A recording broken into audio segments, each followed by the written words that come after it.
The crackpot governor of New York is willing to kill you because he doesn't like Donald Trump. I'm not exaggerating. He put sick COVID patients in nursing homes, killing around 15,000 people. Let me say that again. Cuomo killed about 15,000 people. He was advised that putting sick people in nursing homes would kill people. And he was like, well, what's the alternative? Make Trump look good? The man hated Trump so much, he was willing to let you die, your friends die, your family die. Now we have a story from the Hill. Harvard scientist says Trump hatred motivated experts who denied Wuhan lab leak theory. At the time, it was scarier to be associated with Trump and to become a tool for racists. So people didn't want to publicly call for an investigation into lab origins. I'd like to give a standing ovation to all of these psychotic individuals that were willing to let people die just so that they would not make Trump look good. How incredible is that? Now, we have this story from The Hill talking about Trump hatred. But can I just point out, do you think the Trump hatred is gone? Do you think that Brian Stelter, the crackpot trash anchor of reliable sources on CNN, is changing his tune? You think Chris Cuomo on CNN has decided to turn a new leaf? No, they haven't. They just started pointing the finger at Marjorie Taylor Greene, Tucker Carlson, and Trumpism. The same stupid, psychotic, paranoid delusions are driving the exact same thing. So what are we supposed to do when it comes to news about our health? When instead of my doctor telling me what's right for me, they start talking politics.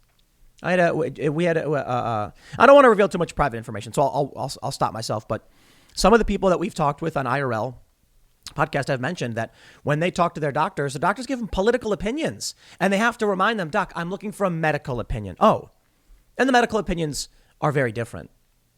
Yeah, because people are scared. They're cowards. They fear that if anyone thinks they're a Trumpist or an other, it'll be the end of their career. Grow a spine. But people want. So people fear loss. It's creepy. But this story should be a warning to each and every one of you. The Hill reports. A Canadian scientist and Harvard postdoctoral associate said she and fellow colleagues feared vocalizing support for the Wuhan lab leak hypothesis out of fear that it would be viewed as akin to holding potentially inflammatory views espoused by former President Trump. It's not just that they were like, well, Trump said it. No, they thought going against the narrative in any way would make them a Trump supporter, just like Colbert did to Jon Stewart. You see that one? Jon Stewart said lab leak theory makes the most sense. I don't know if it does. I should say, I think it makes the most sense. I don't know if it's true. Jon Stewart very much alluded to, like, what else could it be? And Colbert said, when did you start interning for Ron Johnson? These people are psychopaths. They're cultists.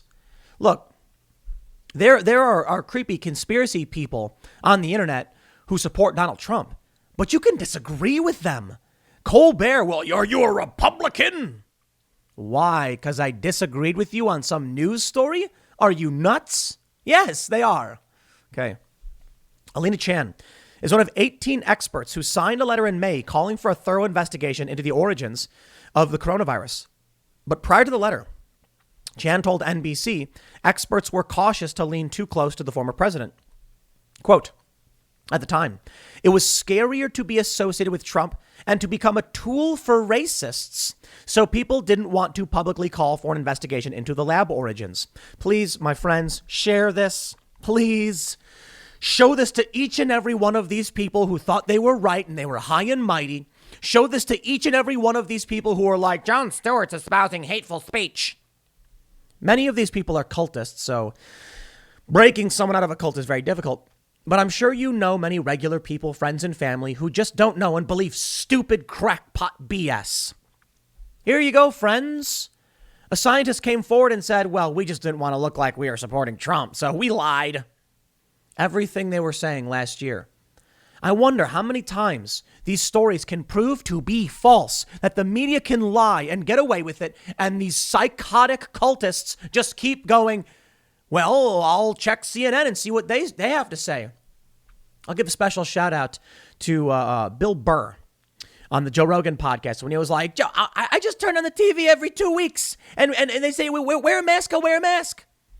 Congratulations. That's the kind of stupidity that gets us in this mess in the first place, that you don't take any responsibility for your own community. I just turn on the TV and say, what do you got to tell me this time?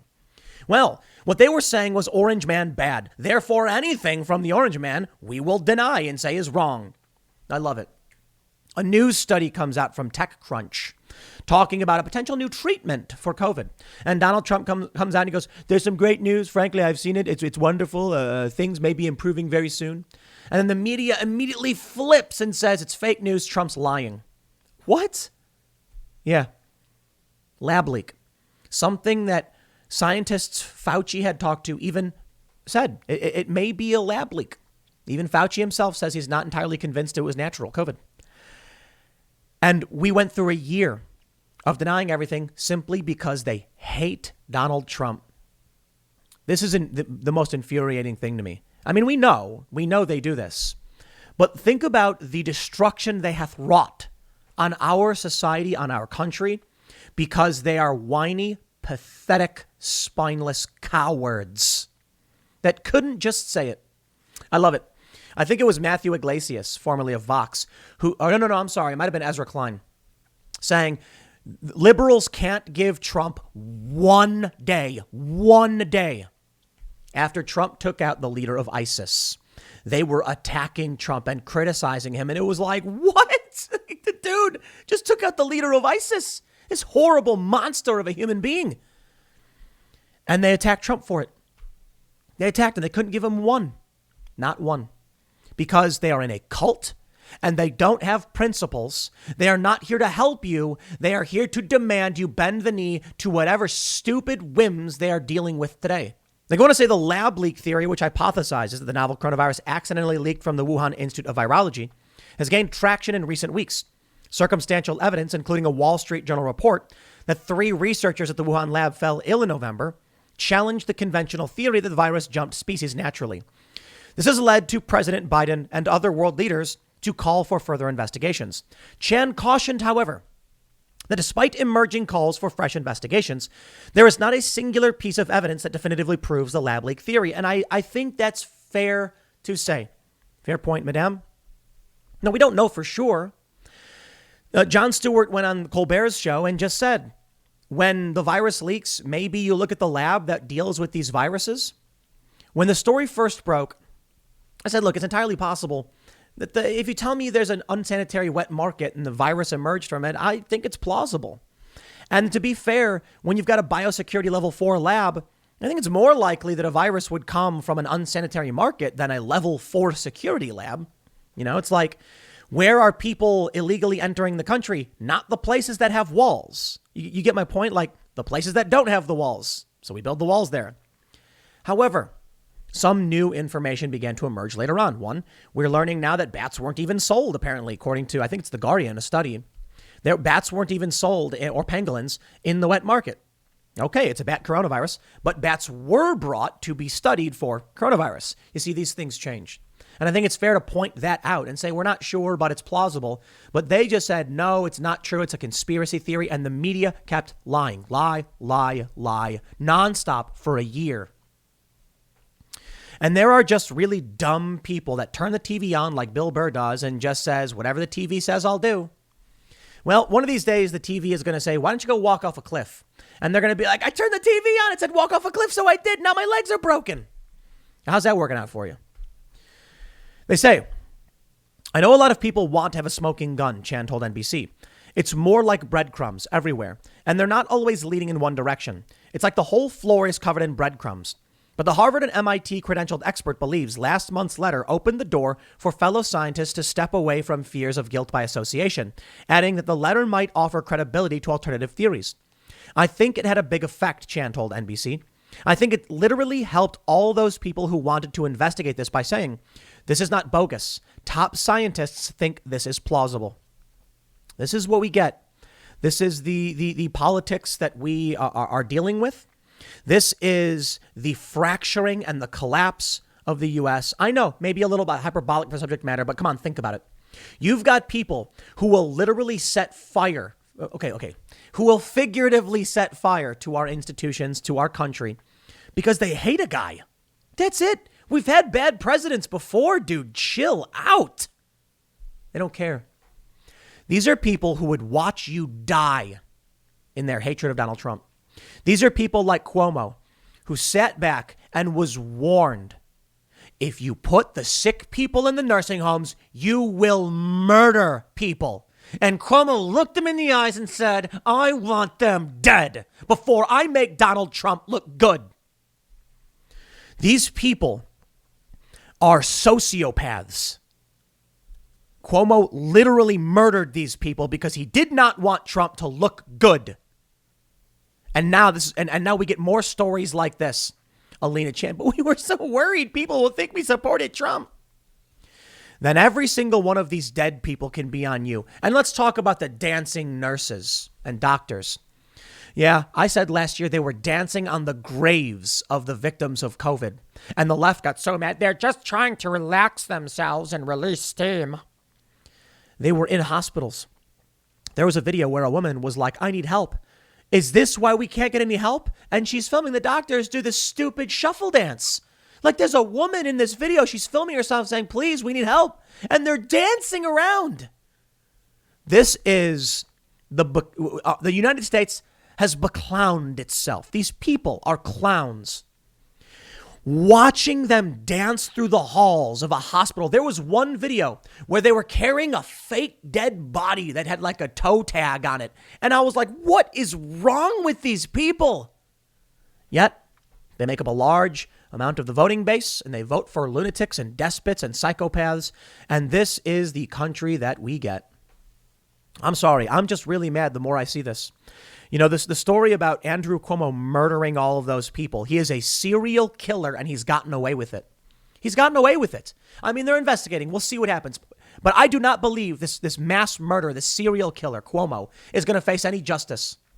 I just don't see it. Sorry if I'm pessimistic after seeing stuff like this. Let's talk about the weird stupidity that's currently going on in this country. From timcast.com. Make sure you check out timcast.com, become a member. We had an article. Bruce Springsteen requiring vaccines for New York concerts, but fans who took AstraZeneca jab are banned. What? Okay, wait. If you got the wrong vaccine, you can't go to the concert? I'm not a doctor or anything, but my understanding is that you can't get more than one of these vaccines. Go talk to your doctor for your health recommendations. Don't get it from me. But let me just say, my understanding is if you got the AstraZeneca, you can't go then get Moderna or Pfizer or whatever. Okay, so what do you do if you got the wrong vaccine? Oh, isn't it great? I don't know. I guess you'll never get to see Bruce Springsteen again, and I don't think you'll probably care all that much, sure. But there are probably a lot of people having a rude wake-up call right now where they're like, wait a minute, I'm vaccinated, but I can't go to this concert? No, sorry, wrong one. Cassandra writes for timcast.com, Bruce Springsteen fans are required to be vaccinated to attend his upcoming New York concerts, but you're out of luck if you receive the AstraZeneca jab. The musician's 5-night run at the St. James Theater will only be open to people who have received vaccines that are approved by the FDA. That's Moderna, Pfizer, BioNTech, and Johnson & Johnson. Or the Pfizer-BioNTech is one vaccine. At the direction of New York State, Springsteen on Broadway and the St. James Theater will only be accepting proof of FDA-approved COVID-19 vaccines. The Standard reports that Canadian fans have expressed disappointment as the country is just hours across the border with 1.7 million people having already been given the Oxford-developed vaccine. The Toronto Star newspaper reported on the policy with the headline, Burn in the USA, writing the show must go on. But if you got the AstraZeneca vaccine, you're not invited. On Tuesday, people who are skeptical of the vaccines protested outside a Foo Fighters concert in California that banned unvaccinated fans. Quote, Dave Grohl is an ignorant punk who needs slapped for supporting discrimination. No violence. Get out of here with that stuff. Former child star Ricky Schroeder wrote in a Facebook post on Sunday, referring to the Foo Fighters singer. Ignorance comes in all shapes and sizes. Kurt Cobain is laughing at you, Dave, along with millions of patriots. Fool. I wouldn't call Dave Grohl a punk. This is the opposite. This is like establishment. Schroeder was present at the protest. The AstraZeneca vaccine has come under intense scrutiny because of a number of people who have taken it suffering a very rare form of blood clotting. Forbes reports that it has now been restricted in Australia, Italy, Greece, and more. I think it may have been reinstated. I'm not entirely sure. And I want to stress it is very, very rare. Look, I've warned about this many times in the past. We don't want to fall into the situation where media manipulation and panic causes us not to think clearly. You always want to get your medical advice from your doctor and not from sensational clickbait garbage. But you need to understand something. These media outlets, everything they see that can shock and scare you is money to them, so they will go after it. I don't do videos on every single adverse reaction to the vaccines. I have no problem mentioning that they exist. They are rare, but they do exist. And there's a lot of interesting data coming out. You can check it out from the Vaccine Adverse Event Reporting System and the latest CDC data. But again, it's ultimately about you going to your doctor, making a sound and informed decision with a medical professional and not someone on the internet or not someone from CNN or whatever.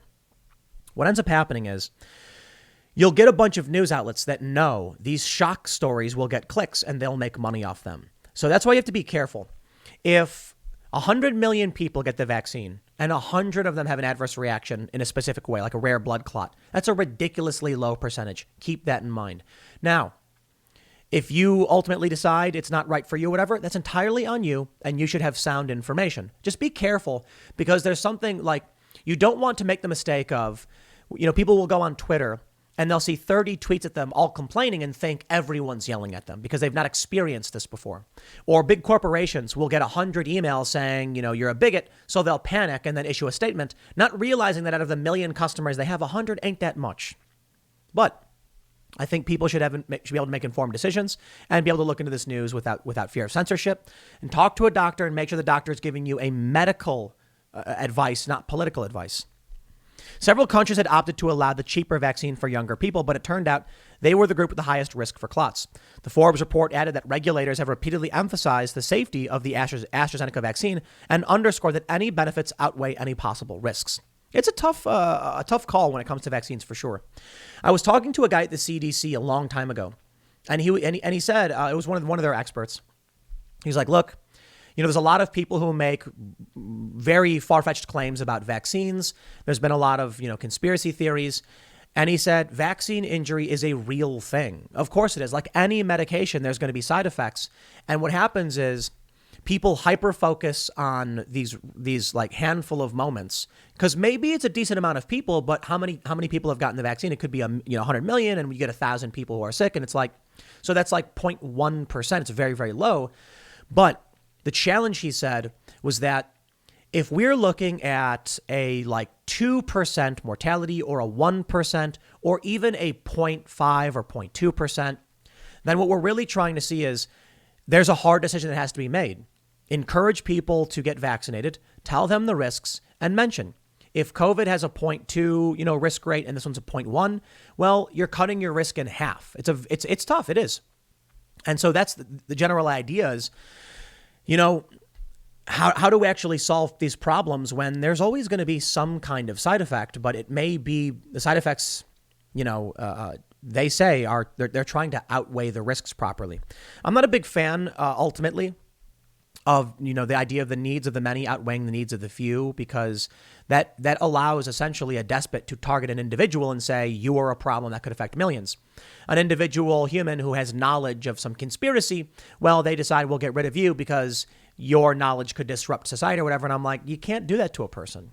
Individual rights exist for they exist. They do. And they're protected for a reason. So it is challenging. But I do think people should be allowed informed. It should be informed consent. They should consent to the medication. They should talk to a doctor, get sound advice, get a second, third, fourth, fifth opinion, however many you need. I think that's fantastic. I think you talk to a bunch of doctors and you'll hear from a lot of people. Surprisingly, doctors will be honest with you. Some of them will be as woke as anybody else and give you political opinions. If you start hearing politics and from the doctor, just go get a second opinion because you want medical advice. This is what it ultimately comes down to. When they're talking about scientists refusing to accept the truth or even question the narrative because they don't want to be seen as associated with Trump, you have to be careful because doctors are people too. You need to be careful because this woman, this scientist, is saying outright that, well, if it weren't for Trump, they probably would have approached this very differently, but they did not want to help racists. Trump's not a racist. Trump supporters aren't racist. Some racists are Trump supporters. I love it. There's that meme. They're like, not all Trump supporters are racists, but all racists are Trump supporters. And I'm like, no, they aren't. Have you ever talked to a bunch of these racist people? There was a bunch of prominent racists who were complaining about Trump. Stupid fake arguments. You know what, man? I suppose this is if people aren't willing to stand up and push back and challenge lies, then we get the country we deserve. Right now, there is a large faction of people in this country, people who voted for Joe Biden, who don't care about what's true, what's honest, what's factual, and what will help you. They just don't want to be seen as a part of your group. Well, then, this country falls apart. I'll leave it there. Next segment's coming up at 4 p.m. over at youtube.com/Timcast. Thanks for hanging out, and I will see you all then.